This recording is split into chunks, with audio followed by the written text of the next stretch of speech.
अस्सलाम वालेकुम dear students. मैं उम्मीद करता हूँ आप सब खैरियत से होंगे। आज हमने जिस टॉपिक के ऊपर डिस्कशन करनी है वो बहुत इम्पॉर्टेंट है। उसकी रीज़न क्या है कि जब भी लोग CSS की बात करते हैं तो ख़ास तौर पर जो CSS के बारे में इनिशियली कुछ नहीं जानते उन्हें बहुत सारी प्रॉब्लम्स का सामना करना पड़ता है।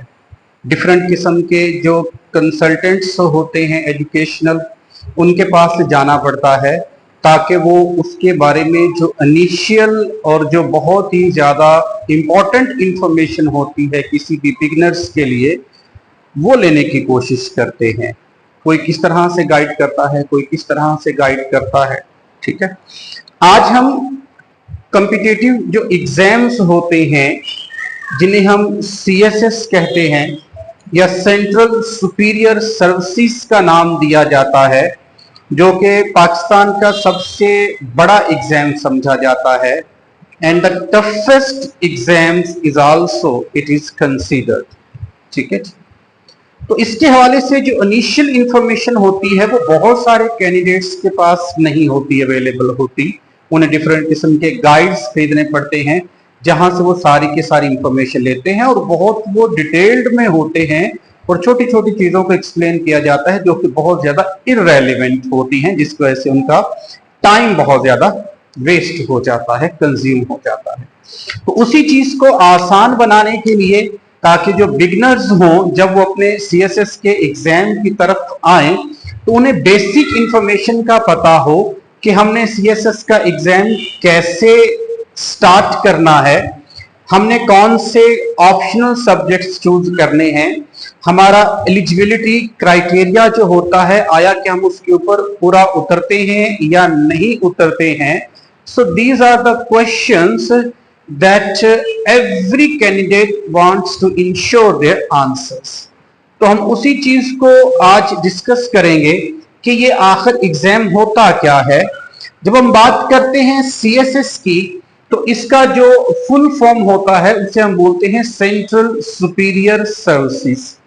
हम इसे कॉम्पिटिटिव एग्जाम्स भी कहते हैं, CE इसकी शॉर्ट फॉर्म होती है और बेसिकली ये 17 स्केल का होता है, 17 स्केल की जॉब होती है।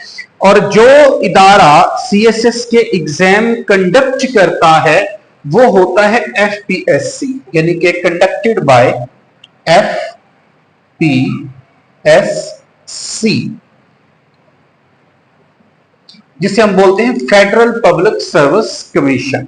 ठीक है, ये फेडरल लेवल का होता है और फेडरल लेवल के जितने भी 12 के 12 डिपार्टमेंट्स होते हैं उनमें 17 स्केल की जो जॉब होती है वो उन्हें जो है वो ऑफर की जाती है when the candidates has qualified, जब वो क्वालिफाई कर लेता है। तो जब हम इसकी एलिजिबिलिटी क्राइटेरिया की बात करते हैं तो एलिजिबिलिटी क्राइटेरिया में सबसे पहले जो बेसिक चीज होती है वो नेशनलिटी होती है। किसी भी कैंडिडेट का पाकिस्तानी सिटीजनशिप के तहत पाकिस्तान का सिटीजन होना बहुत जरूरी है। दूसरी जो हमारे पास होती है वो इसकी एज लिमिट होती है। तो कोई भी कैंडिडेट जिसने ग्रेजुएशन की हो, कम से कम 14 ईयर एजुकेशन हो और उसकी एज मिनिमम 21 हो और मैक्सिमम जो होती है वो 30 होती है। हाँ, किसी सिचुएशन में कई केसेस में रिलैक्सेशन मिल जाती है 2 साल की, लेकिन नॉर्मली जो एलिजिबिलिटी क्राइटेरिया होता है एज लिमिट को लेकर वो 21 to 30 इयर्स होता है और 2 साल की रिलैक्सेशन मिलती है अगर कोई कैंडिडेट जॉब होल्डर होता है या डिफरेंट किस्म के जो सेक्स होते हैं या माइनॉरिटीज होती हैं या डिफरेंट किस्म के जो ट्राइबल एरियाज होते हैं उनसे बिलोंग करता है, तो उन्हें वो 2 इयर्स की क्या की जाती है, रिलैक्सेशन दी जाती है, एज रिलैक्सेशन। हम जब एजुकेशन की बात करते हैं तो किसी भी कैंडिडेट का कम से कम 14 year education with second division होना लाजमी होता है। ठीक है, अगर कोई स्टूडेंट जो है वो 14 ईयर एजुकेशन नहीं रखता तो वो एलिजिबल नहीं समझा जाता। अब कई स्टूडेंट्स ऐसे होते हैं जो BS कर रहे होते हैं, तो कुछ यूनिवर्सिटीज जो होती हैं वो 2 साल की उनकी जो सेमेस्टर सिस्टम होता है उसको पूरा कर लेते हैं तो उनको वो ट्रांसक्रिप्ट दे सकते हैं। तो कुछ लोग ये कहते हैं कि वो एलिजिबल होते हैं, कुछ कहते हैं कि नहीं एलिजिबल होते, लेकिन बहरहाल 14 ईयर एजुकेशन आपके पास डिग्रीज के तहत होना बहुत जरूरी होता है। अगर आपके पास होती है तो आप एलिजिबल होते हैं। और कोई भी कैंडिडेट 21 साल से लेकर 30 साल तक वो 3 अटेम्प्ट्स ले सकता है, मतलब किसी भी तरह से वो कंसेक्टिवली या विद ब्रेक 21 to 30 तक वो 3 चांस ले सकता है। ठीक है ना, 3 चांस के बाद वो अब एलिजिबल नहीं समझा जाता। ठीक है, हाँ, either he has qualified the exam और नॉट क्वालिफाइड द एग्जाम। ठीक है, जब हम बात करते हैं इसके एग्जाम स्ट्रक्चर की, तो इसका एग्जाम स्ट्रक्चर जो होता है बेसिकली 4 जो प्रोसीजर्स होते हैं, ये 4 स्टेजेस जो होती हैं उनके ऊपर मुश्तमिल होता है। सबसे पहले आपका रिटन एग्जाम होता है, बल्कि उससे पहले भी अब एक और पॉइंट हम शामिल कर लेते हैं, एमपीटी, जिसे हम लोग एमपीटी कहते हैं। एक एंट्रेंस एग्जाम होता है आपको एलिजिबल बनाने के लिए कि आप सीएसएस के लिए क्वालिफाई कर सकते हैं। तो एमसीक्यू बेस पर एक पेपर होता है कैंडिडेट्स का, जो उस एमपीटी टेस्ट को क्वालिफाई कर लेता है, he is considered eligible to apply for the written exam of Central Superior Services। तो उस एग्जाम के लिए वो एलिजिबल समझा जाता है। तो उसके बाद इसका रिटन एग्जाम होता है। रिटन एग्जाम जब कोई बंदा क्लियर कर लेता है तो उसके बाद उसका मेडिकल जो होता है वो होता है, ऑब्जर्वेशन होती है, या मेडिकल एग्जामिनेशन होता है, या मेडिकल टेस्ट होता है। वो एफपीएससी की तरफ से आप लोगों को रिकमेंड किया जाता है कि आप फलां लेबोरेटरी पर जाएंगे, फलां डॉक्टर के पास जाएंगे, उस डॉक्टर से आप अपना मेडिकल जो है वो एक प्रिस्क्रिप्शन बनवाएंगे, फिर आप जो रेलिवेंट लैब होती है वहां जाते हैं और अपने जो मेडिकल टेस्ट करवाते हैं कि आइदर यू आर फिट और not fit for the competitive seat. 17 scales की जो होती है। ठीक है, इसके बाद जो है आपका साइकोलॉजिकल असेसमेंट होता है। साइकोलॉजिकल असेसमेंट क्या है कि जब आप मेडिकल क्लियर कर लेते हैं तो उसका आपका एक साइकोलॉजिकल आपकी नफ्सियात को जाना जाता है। उस नफ्सियात में टेस्ट के अंदर आपको डिफरेंट किस्म के टॉपिक्स दिए जाते हैं, आपको विजुअल दिए जाते हैं, and you have to elaborate all the images और विजुअल्स। फिर उसके बाद एक ग्रुप डिस्कशन की जाती है। इसी के अंदर आपका एक कमांड टेस्ट भी आ जाता है, कमांड टास्क दिया जाता है। वो सारी चीजें इस साइकोलॉजिकल टेस्ट के अंदर आती हैं ताकि आप जान सकें कि आइदर आप इतनी बड़ी सीट जो आपको मिल रही है उसको जब आप अचीव कर लेते हैं तो क्या आप अपनी रिस्पॉन्सिबिलिटीज को साइकोलॉजिकली उसको अटेम्प्ट कर सकते हैं, फुलफिल कर सकते हैं, नहीं कर सकते, या प्रेशराइज होते हैं, क्या चीजें होती हैं, वो सारी चीजें इस साइकोलॉजिकल टेस्ट के अंदर ऑब्जर्व की जाती हैं। उसके बाद आपका वाइवा होता है जिसे हम इंटरव्यू भी कहते हैं।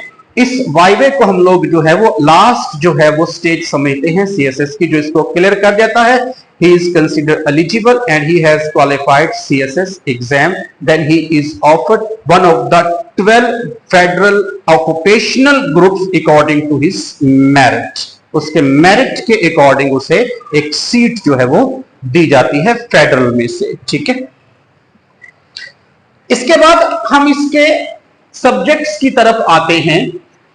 सबसे इंपॉर्टेंट इसके 2 सब्जेक्ट्स होते हैं, इंग्लिश एसे और इंग्लिश प्रेसी एंड कंपोजिशन। और कहा यह जाता है कि अगर कोई स्टूडेंट, कोई कैंडिडेट इन 2 पेपर्स को क्लियर कर लेता है तो उसका 80% सीएसएस क्लियर हो जाता है। मतलब अगर उसे उम्मीद नहीं, एश्योरेंस होती है कि उसका सीएसएस का पेपर जो है एसे का और प्रेसी और कंपोजिशन का क्वालिफाई हो जाएगा। ठीक है, तो कंपल्सरी सब्जेक्ट्स की बात करते हैं तो कंपल्सरी सब्जेक्ट्स जो होते हैं वो बेसिकली 600 मार्क्स के होते हैं। कितने होते हैं जी?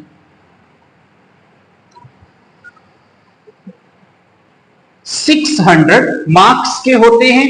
ठीक है, इसमें सबसे इंपॉर्टेंट 2 हैं, इसलिए मैंने इनको अलग इंक से लिखा है, English essay and the second one is English precis and composition. उसके बाद 3 पेपर जीके के होते हैं जिन्हें हम जनरल नॉलेज बोलते हैं। उन जनरल नॉलेज के पेपर में 3 पेपर होते हैं, एक जनरल साइंस एंड एबिलिटी, इसे जीएस से कहा जाता है, एक होता है करंट अफेयर और एक होता है पाकिस्तान अफेयर। ये तीनों जनरल नॉलेज के पेपर समझे जाते हैं। इसके बाद हमारा एक पेपर होता है इस्लामियात का।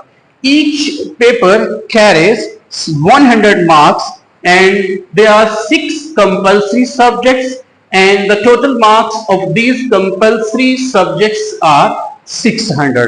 तो इसके जो 600 जो होते हैं वो मार्क्स होते हैं। अब जब इसके पासिंग क्राइटेरिया की बात करते हैं, कंपल्सरी के पासिंग क्राइटेरिया की बात करते हैं, तो इसमें 40% वाला पास कंसीडर किया जाता है। पासिंग मार्क्स कितने होते हैं जी? 40% होते हैं। ठीक है, इसके बाद हमारे पास ऑप्शनल सब्जेक्ट्स होते हैं। एक वाइड रेंज होती है, हमारे पास तकरीबन 6 या 7 ग्रुप्स होते हैं। हर ग्रुप के अंदर 5-5, 6-6, 7-7 जो है वो सब्जेक्ट्स होते हैं।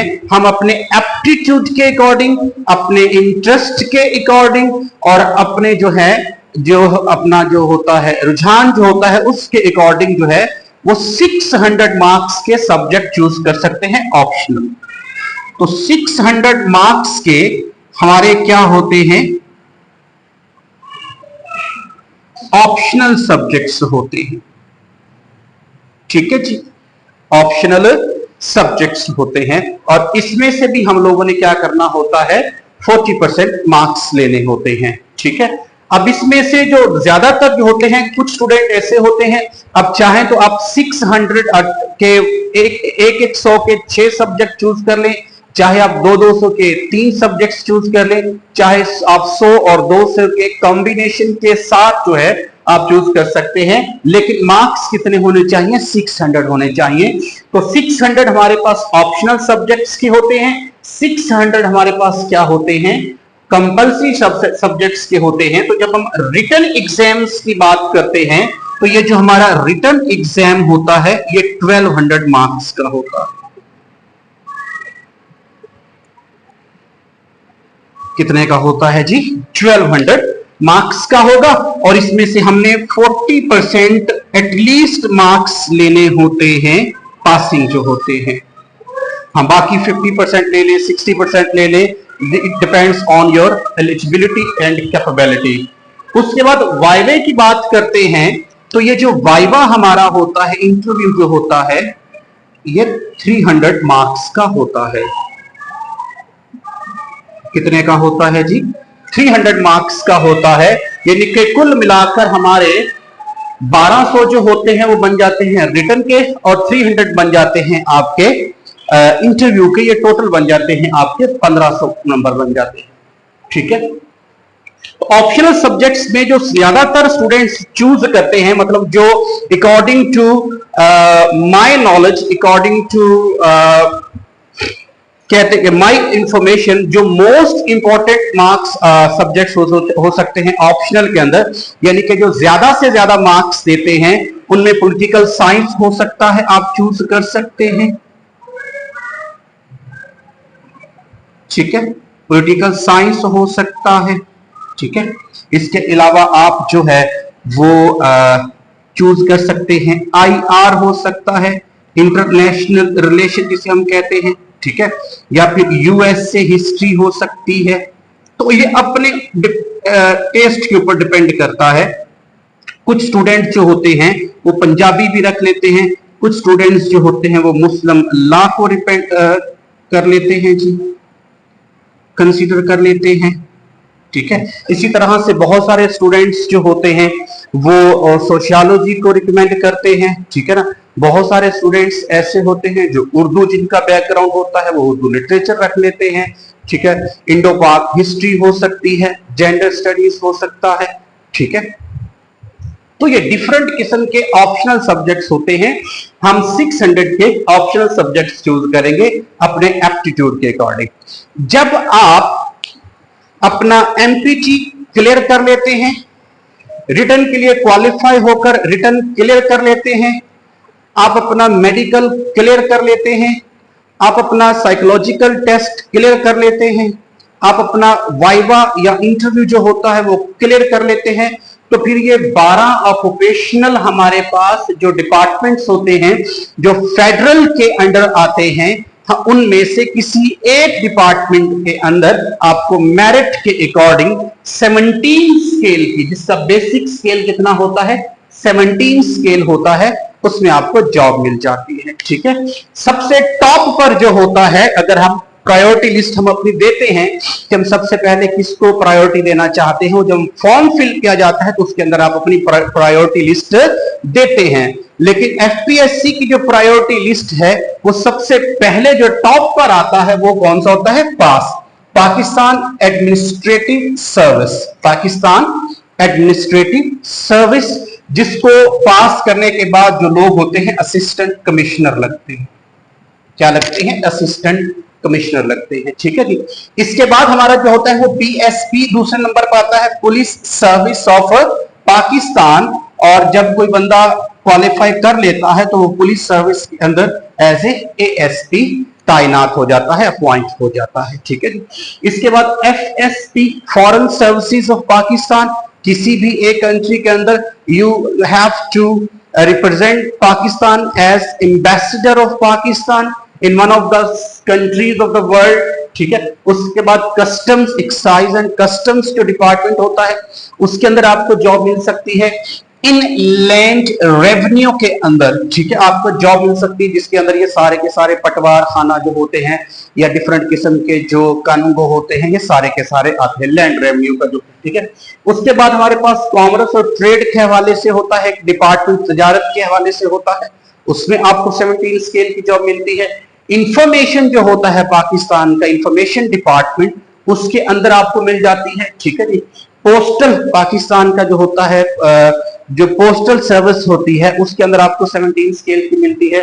या फिर रेलवे के अंदर आपको मिल सकती है, वो कमर्शियल हो सकता है, वो ट्रांसपोर्टेशनल हो सकता है, आपको 17 स्केल की जॉब मिलेगी। उसके बाद मिलिट्री लैंड, उसके बाद हमारे पास एंड इसको क्या बोलते हैं, कैंटोनमेंट बोलते हैं। क्या बोलते हैं, कैंटोनमेंट बोलते हैं। ठीक है ना, तो मिलिट्री लैंड एंड कैंटोनमेंट के अंदर हमें 17 स्केल की जॉब मिल सकती है। या फिर ओएमजी ऑफिस मैनेजमेंट ग्रुप, या फिर क्या होता है पाकिस्तान पास के अंदर हमें जो है मिल सकती है Pakistan Audit and Account Service. पास क्या होता है, Pakistan Audit and Account Service. इनमें 12 डिपार्टमेंट में से आप मेरिट के लिहाज से जिस जगह पर आते हैं उसके अकॉर्डिंग आपको एक जो है वो सीट जो है वो दे दी जाती है, ऑफर दी जाती है। तो ये बहरहाल ओवरऑल हमारे पास सीएसएस के हवाले से जो बिगिनर्स होते हैं उनके लिए था कि ताकि जब वो शुरू करने लगे तो उन्हें वो सारी डिटेल्स मालूम हो, जो कि आप किसी भी एकेडमी में जाकर या किसी भी कंसल्टेंट जो एजुकेशनल होते हैं उनके पास जाकर आप जो है वो लेते हैं। तो ये सारी की सारी इंफॉर्मेशन होती है। इंशाल्लाह नेक्स्ट जो है हम सबसे इंपॉर्टेंट जो पेपर होता है हमारा इंग्लिश एसे का, और उसके बाद फिर इंग्लिश प्रेसी एंड कंपोजिशन का, तो हम इसको डिस्कस करेंगे डिटेल के साथ इंग्लिश एसे को, कि हम किस तरह से इंग्लिश एसे को पास कर सकते हैं, एसे क्या होता है, आखिरकार ऐसी क्या वजह होती है कि जो बहुत पढ़े लिखे कैंडिडेट्स होते हैं जिनका एजुकेशनल बैकग्राउंड टोटल का टोटल इंग्लिश होता है, जिन्होंने मास्टर्स किया होता है या एमफिल इंग्लिश में किया होता है, वो भी क्या होते हैं बहुत मुश्किल से इस पेपर को सॉल्व कर पाते हैं या फिर क्लियर कर पाते हैं या फिर क्वालिफाई कर पाते हैं। तो वो कौन सी ऐसी हर्डल्स होती हैं, कौन सी ऐसी कॉम्प्लिकेशंस होती हैं जो हमें सीएसएसए के अंदर फेस करना पड़ती हैं, और उसके बाद हमारा सीएसएस में अंदर इंग्लिश प्रेस और कंपोजिशन का जो पेपर होता है, ये दोनों पेपर बहुत इंपॉर्टेंट होते हैं और इन दोनों पेपर को हम एक एक करके डिस्कस करेंगे। इनकी सारी डिटेल्स के बारे में हम जानेंगे कि आखिरकार एफपीएससी का डिपार्टमेंट किस तरह के ऐसे जो है वो डिमांड करता है, या उसकी क्या एक्सपेक्टेशंस होती हैं कैंडिडेट से कि वो इस तरह का ऐसे लिखेगा तो उसको जो है वो क्वालिफाई किया जाएगा कि आप 3500 से लेकर 4000 वर्ड्स लिखते हैं। तो वो सारी चीजें हम लोग डिस्कस करेंगे इंग्लिश एसे के हवाले से इंशाल्लाह नेक्स्ट लेक्चर के अंदर। ठीक है जी, तो ये हमारा एक लेक्चर था जिसमें हमने बिगिनर्स के लिए सीएसएस इनिशियल स्टेज से लेकर उसकी जो एलोकेशन होती है वहां तक सारे के सारे प्रोसेस को, सारे के सारे स्टेजेस को डिस्कस किया। आई एम श्योर कि ये चीज आप लोगों को बहुत ज्यादा फायदा देगी और आप जब अपना सीएसएस का एग्जाम शुरू करेंगे तो आपको किसी किस्म की कोई प्रॉब्लम नहीं होगी। इंशाल्लाह नेक्स्ट वीडियो के अंदर, नेक्स्ट लेक्चर के अंदर हम ऐसे और प्रेसी और कंपोजिशन के हवाले से डिटेल डिस्कशन करेंगे। तब तक के लिए अपना ख्याल रखिएगा। अल्लाह हाफिज।